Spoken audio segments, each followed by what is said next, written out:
जानिब से एक जो दरख्वास्त है हेबियस कॉर्पस की यानी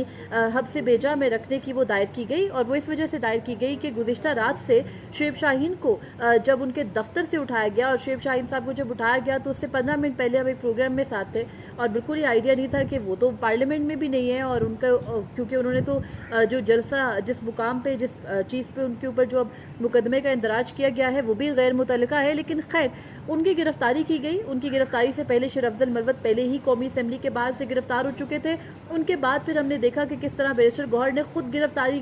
दी, लेकिन उनके साथ भी जो सलूक हुआ फिर पार्लियामेंट के अंदर जो रह गए थे शेख वकास अकरम, हामिद रज़ा, ज़ैन कुरैशी वगैरह, उनके साथ रात गए यानी 3 बजे के बाद पार्लियामेंट की तमाम बत्तियां बंद करके जो एक वीगो डाले ही मशहूर हैं उनके अंदर कुछ अफराद गए अंदर और वो सिविल कपड़ों में थे, चेहरे उनके ढके थे, उन्होंने वहाँ से जाके उनको भी गिरफ्तार कर लिया और गिरफ्तारी के बाद अब पेश किया गया है उन सबको स्पेशल कोर्ट के अंदर जो बेसिकली इंसदाद दहशतगर्दी की अदालत है। इंसदाद दहशतगर्दी की अदालत में पेश हुए हैं तो जाहिर है कि दहशतगर्दी की दफात है उन सब के ऊपर, लेकिन अहम मामला ये हुआ कि हाई कोर्ट तक ये मामला पहुंचा। बहुत से लोग रात ये बात कर रहे थे कि अब पाकिस्तान तहरीक इंसाफ ने जो बोया है यानी उन्होंने जो जलसा किया जिसको करने नहीं दिया जा रहा था पिछले काफ़ी अरसे से, और जब एक जलसा हो गया और वो बर्दाश्त नहीं हुआ तो उसके बाद क्योंकि जलसे के अंदर भी कोई ऐसी तकरीर के अलावा कोई ऐसी चीज़ नहीं मिली थी जिसकी वजह से 9 मई क्रिएट किया जा सकता, तो जलसे के बाद कोई वजह तो बनानी थी पाकिस्तान तहरीक इंसाफ के ऊपर क्रैकडाउन की वजह क्या है इसको लास्ट में आखिर में डिस्कस करते हैं। लेकिन पहले देख लेते हैं कि इस्लामाबाद हाई कोर्ट में समाअत क्या हुई। इस्लामाबाद हाई कोर्ट में चीफ जस्टिस आमिर फारूक ने बुलाया आईजी इस्लामाबाद को और उसके अलावा एडवोकेट जनरल इस्लामाबाद ऑफिस के लोगों को और उनसे पूछा कि बताएं कि शुएब शाहीन कहाँ हैं। आईजी इस्लामाबाद ने बताया था कि उनको क्योंकि कौमी असम्बली में बुलाया गया था स्पीकर की जानिब से, उस तरफ भी मैं आती हूँ, तो आईजी इस्लामाबाद ने एक तरफ वो स्पीकर के सामने पेश हुए और स्पीकर ने क्योंकि उनके सामने इजलास में अली मोहम्मद खान ने बड़ी धुआंधार किस्म की तकरीर की और फिर वहाँ पर हमने देखा कि मुस्लिम लीग नून के जो MNAs हैं उन्होंने किस तरह से रिएक्शन दिया। ख़ासतौर पर वफाकी वज़ीर दिफा ख्वाजा आसिफ ने तो पहले बिल्कुल इल्ला ताल्लुकी का इजहार कर दिया और बाद में हर बात को बढ़ बढ़ के जवाब दिया, ना कि इस वक्त वो कोई ज़िम्मेदारी का मुजाहरा करते, अपने वज़ीर दिफा होने का कोई वहाँ पर सबूत देते। उन्होंने उन्हीं अल्फाज के अंदर, जिस किस्म की मैं इस ज़ुबान को गलीज़ी कहूँगी क्योंकि हमारे मुंतखब नुमाइंदों को कम अज़ कम अपने अल्फाज के चुनाव में थोड़ा ख्याल करना चाहिए, तो उन्होंने जिस किस्म की ज़ुबान शायद गंडापुर की जानिब से इस्तेमाल हुई थी उससे भी डबल ज़ुबान में पार्लियामेंट के फ्लोर पर आज जवाबात दिए। पर खैर इस तमाम तर मामले के बाद स्पीकर कौमी असम्बली ने जो अली मोहम्मद खान समेत मुख्तलिफ तमाम जमातों के रहनुमा हैं उनको अपने चैम्बर में बुलाया। वहाँ पर आईजी इस्लामाबाद को बुलाया गया। आईजी इस्लामाबाद को बुलाकर ये कहा जा रहा है कि वहाँ पर उनकी सरजनिश की गई और उनसे कहा गया कि जो तमाम गिरफ्तार अफराद है पार्लियामेंटेरियंस है उनको पेश किया जाए, स्पीकर प्रोडक्शन ऑर्डर जारी करेंगे। स्पीकर ने इसी ज़िमन में ये भी कहा है कि किसी भी शख्स को गिरफ्तार नहीं किया जा सकता पार्लियामेंट के अहाते से, ना ही लॉजेस से, और इसके लिए एक प्रॉपर मैकेनिज्म बनाने का भी तय हुआ है। लेकिन ये सब कुछ तब हुआ जब वक्त गुजर गया। गुज़िश्ता रात जब पाकिस्तान तहरीक इंसाफ के MNAs को पार्लियामेंट हाउस के अंदर ख़तरा महसूस हुआ और जब उनको कंफर्म हो गया कि उनके ऊपर एक बाकायदा क्रैकडाउन चल रहा है, और उस वक्त वो स्पीकर कौमी असम्बली से राब्ते करने की कोशिश करते रहे, कहते रहे पुलिस को भी कि हम राब्ता कर रहे हैं और स्पीकर से राब्ता हो जाएगा तो क्लियर हो जाएगा, आप उनके ऑर्डर के बाद हमें गिरफ्तार नहीं कर पाएंगे और ना ही स्पीकर के ऑर्डर के बगैर कोई पार्लियामेंट में एंटर हो सकता है, वहाँ गिरफ्तारी डाल सकता है। तो उस वक्त स्पीकर साहब किसी इशाइये में जो कि सियासी जमातों का, हुकूमत के इत्तेहादियों का हो रहा था, ये जो मौजूदा हुकूमत है आपको पता है इसके इत्तेहादियों को राज़ी रखने के लिए हर वक्त इशाइये करने पड़ते हैं हुकूमत को उनको मुत्तहिद रखने के लिए। लेकिन गुज़िश्ता रात आयरनी कई बहुत ज़ोर से हंस रही थी कि एक तरफ इशाया हो रहा था और उसके किलोमीटर से भी कम फासले पर पाकिस्तान तहरीक इंसाफ के मेंबरान पार्लियामेंट के ऊपर क्रैकडाउन हो रहा था और ऐसे वक्त पे वो जमहूरी तौर पर करने वाली कानून साजियों पर मुशावरत कर रहे थे हुकूमती इत्तेहादी, और दूसरी जानिब पाकिस्तान तहरीक इंसाफ को अगले ही दिन उसी कानून साजी के लिए कौमी असम्बली में आने से रास्ता रोकने की हर मुमकिन कोशिश हो रही थी। खैर ये सब कुछ हुआ। इस्लामाबाद हाई कोर्ट में अभी आईजी पेश हुए, उन्होंने जो बयान दिया इस्लामाबाद हाई कोर्ट में वो कुछ मुख्तलिफ है उससे जो कौमी असम्बली से जारी हो रहा है। कौमी असम्बली कवर करने वाले रिपोर्टर्स कह रहे हैं वहाँ आईजी की बड़ी सरजनिश हुई, उनसे कहा गया फौरी तौर पर आप रिहा कर दें तमाम तर जो गिरफ्तार PTI के MNAs हैं, यानी मुस्लिम लीग नून के स्पीकर अयाज सादिक बड़े कंसर्न है पाकिस्तान तहरीक इंसाफ की गिरफ्तार लोगों के लिए, लेकिन आईजी ने जो इस्लामाबाद हाई कोर्ट में बयान दिया वो कुछ मुख्तलिफ है। इस्लामाबाद हाई कोर्ट में जब आईजी इस्लामाबाद पेश हुए तो उनसे सवाल किया चीफ जस्टिस आमिर फारूक ने कि कहाँ पर हैं शुएब शाहीन, तो उन्होंने कहा कि वो इस वक्त इंसदाद दहशतगर्दी अदालत में मौजूद है। चीफ जस्टिस आमिर फारूक ने कहा कि क्या आपने बाकायदा यानी प्रॉपर जो गिरफ्तारी है वो डाली है, या फिर मतलब फॉर्मली आपने गिरफ्तार किया है, या फिर आप उनको उठा कर ले गए हैं। तो आईजी ने बताया कि हमने बाकायदा गिरफ्तार किया है और जज अबुल हसनात जुल्करनैन की अदालत में इस वक्त शुएब शाहीन मौजूद है। तो चीफ जस्टिस ने कहा कि आपने उनको मिलने क्यों नहीं दिया, यानी उनके जो साथी यहाँ पर वकला मौजूद है वो कह रहे रात हम हर थाने में गए, शुएब शाहीन किसी थाने में नहीं थे। तो वहाँ पर आईजी इस्लामाबाद कहते हैं कि ये मिलने वाले सवाल पर उन्होंने जवाब नहीं दिया। शहबाज खोसा ने बीच में इंटरफेयर करके कहा कि एसएचओ ने बहुत बदतमीजी की, उनके भाई से भी की और फ़ोन छीने, वीडियो सबूत मौजूद है। तो चीफ जस्टिस आमिर फारूक ने कहा कि क्या कोई और भी, खुद ही आईजी से पूछा कि क्या कोई और भी आपकी तहवील में, और साथ में वो हल्का हल्का धीमा सा मुस्कुरा भी रहे थे और कह रहे थे कि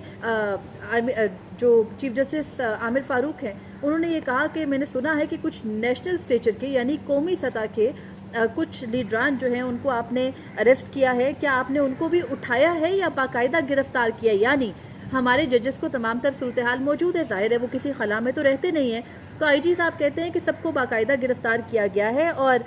फिर चीफ जस्टिस ने आईजी से पूछा कि आपने कौमी असेंबली में जाके क्या कहा। तो आईजी ने बताया कि कौमी असेंबली में स्पीकर ने प्रोडक्शन ऑर्डर जारी करने का कहा और उन्होंने कहा कि जो गिरफ्तारी है, आमिर फारूक ने पूछा कि क्या आपने कौमी असेंबली के अंदर से गिरफ्तार किया था या बाहर से गिरफ्तार किया था। तो वहाँ पर आईजी इस्लामाबाद कहते हैं कि हमने कौमी असेंबली के बाहर से गिरफ्तार किया था, बाकायदा जो है वो एफआईआर हुई है और एफआईआर के तहत ही अभी अदालतों में मामला है। तो वहाँ पर चीफ जस्टिस आमिर फारूक ने वो कहा कि वो शुएब शाहीन को पुराना जानते हैं और अब क्योंकि उनके ऊपर तो मुकदमा है वो सामने भी आ गया, वो मुकदमे की कॉपी जो है वो पेश की गई, पढ़ी भी गई, दहशतगर्दी समेत जो कार्य सरकार में मुदाखलत और दीगर दफात लगाई गई थी उनके ऊपर वो कॉपी वहाँ पर पढ़ी गई। और उसके बाद चीफ जस्टिस ने कहा कि क्योंकि अब फॉर्मल मुकदमा हो गया, अब ये अदालत से, निचली अदालत से तय होगा, तो उसके बाद ही वो देख सकेंगे, अभी हेबियस कॉर्पस का मुकदमा तो नहीं बनता। और इस तरह से चीफ जस्टिस आमिर फारूक की अदालत से एक और मुकदमा बहुत ही कामयाबी के साथ निमट गया। अब दूसरी तरफ ये हो रहा है कि जो एटीसी कोर्ट है उसके अंदर तमाम तर जो पीटीआई के ये लीडर्स हैं जिनको गुज़िश्ता रोज़ गिरफ्तार किया गया वो मौजूद है। एक और जो बहुत अहम इन तमाम तर गिरफ्तारियों के बीच स्टोरी है वो ये भी है कि अली अमीन गंडापुर को गिरफ्तार तो नहीं किया गया था, उनको ले जाया गया था एक खुफिया जगह पे और वहाँ पर उनके साथ कुछ सलूक अच्छा नहीं किया गया, रात उनको छोड़ दिया गया। ज़ाहिर है एक जो पूरा सूबा है उसके वो वज़ीर आला हैं, लेकिन उनके साथ जो सलूक अच्छा नहीं किया गया उसके बाद से अब तक वो खामोश है, उनकी जानिब से कोई पैगाम नहीं आया। और पाकिस्तान तहरीक इंसाफ जिसमें इस जलसे के बाद जो परसों हुआ था कुछ जान पड़ी थी, उसको तोड़ने की कोशिश भी बुरी तरह की गई है। और इमरान खान जिन्होंने आज जेल से बाकायदा ये ऐलान कर दिया है कि अब वो इस्टेब्लिशमेंट के साथ भी कोई नहीं करना चाहते मुज़ाकरात, क्योंकि इस्टेब्लिशमेंट ने उनके साथ धोखा किया है। तो इस बात से लग रही यही रहा है और पिछले अरसे में हम ये बातें कर रहे थे कि बाकायदा मुज़ाकरात की कोशिश की जा रही थी, बातचीत चल रही थी किसी सतह पर, तो अब उस बातचीत को भी बंद करने का इंदिया दे दिया। और इन सारी चीज़ों से सिर्फ मसला यही होगा कि पॉइंट ऑफ नो रिटर्न की तरफ चले जाएंगे। अब एक सवाल यही उठता है कि आखिर ये सब कुछ किया क्यों गया, इससे फ़ायदा क्या पहुंचा। फ़ायदा कुछ ऐसा है कि गुज़िश्ता चंद दिनों से हम देख रहे थे कि पाकिस्तान तहरीक इंसाफ की एक नए सिरे से जिस तरह से मौजूदा हुकूमत है उनको एक ख़तरा महसूस होने लगा। उसके बाद हमने देखा कि अदालतों से भी रिलीफ मिल रहे थे और जो दीगर फोरम्स हैं उन पर भी पाकिस्तान तहरीक इंसाफ ने अब आवाज़ उठाना शुरू कर दी थी, कौमी असम्बली के इजलासों में जाना शुरू कर दिया था, कमेटियों में बैठना शुरू कर दिया था। लेकिन गुज़िश्ता रात जो कुछ हुआ उससे एक तरफ इशाया चल रहा था, दूसरी जानिब पाकिस्तान तहरीक इंसाफ के पार्लियामेंटेरियंस गिरफ्तार हो रहे थे। और इस सब के दौरान जो एक बहुत ही मेन चीज़ थी वो ये थी कि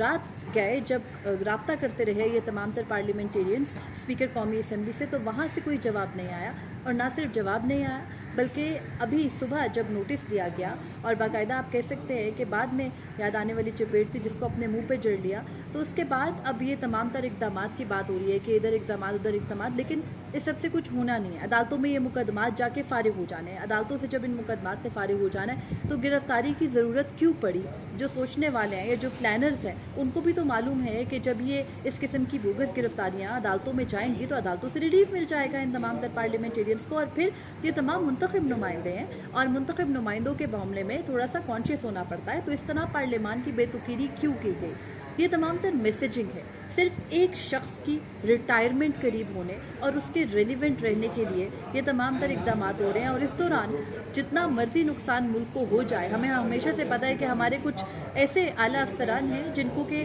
صرف موجود رہنے کے لیے، اپنی ریلیونسی برقرار رکھنے کے لیے کچھ بھی کرنا پڑے وہ کر گزرتے، چاہے ملک کا جتنا بھی نقصان ہو. گزشتہ رات جو کچھ ہوا اس متعلق رپورٹ کرنے والے بھی ایک خطرے میں ہی تھے، اور جو بھی بات کر رہا تھا اس کے حوالے سے بھی باقاعدہ رپورٹنگ ہو رہی تھی ایک ادارے کو. تو یہ سب کچھ جو بھی سچویشن اس میں کریٹ ہوئی، اس میں نقصان حکومت کا بھی ہوا، نقصان موجودہ ہمارے وہ تمام ادارے جو اس پر خاموش رہے ان کو بھی ہوا. اس ملک میں جس میں عدالتیں پہلے کھل کے ایک دفعہ بدنامی سہ چکی، دوبارہ نہیں کرنا چاہ رہی، وہاں پر اس قسم کے آپریشنز کیے جاتے ہیں اور صرف اس لیے تاکہ اپنا خوف یا اپنی رٹ ایک ادارہ واپس سے بحال کر سکے. لیکن اس سے فائدہ کچھ نہیں ہوتا. میں کسی جمہوریت، کسی آئین، کسی قانون کے حوالے سے بات نہیں کرنا چاہتی، کیونکہ جس ملک میں جو چیز ہوئی نا اس کے حوالے سے بار بار بات کرنے کا اور ایسی سچویشن میں کوئی فائدہ نہیں ہوتا. ماضی میں جو کچھ ہماری سیاسی جماعتوں کے ساتھ ہوتا رہا انہوں نے کبھی سبق نہیں سیکھا اور وہ آئندہ بھی نہیں سیکھیں گی. اور اس تمام تر سچویشن کے دوران علی امین گنڈا پور بالکل خاموش ہیں. ابھی کچھ دیر پہلے بیرسٹر گوہر کو ڈسچارج کیا گیا ہے، لیکن دیگر جو تمام تر لیڈران ہیں ان کے حوالے سے ابھی کوئی فیصلہ آنا باقی ہے. دیکھنا ہے سچویشن کس طرف نکلتی ہے، یہ سب کچھ کیا کیا گیا، کیا باقی تمام بھی باہر آ کے علی امین گنڈا پور کی طرح خاموشی ہی رکھیں گے یا کچھ بولیں گے. یہ تمام چیزیں ہم نے دیکھنی ہیں. دوبارہ بھی آپ کے سامنے تفصیلات رکھوں گی. اب تک کے لیے اتنا ہی تھا. مجھے اجازت دیجیے. اللہ حافظ.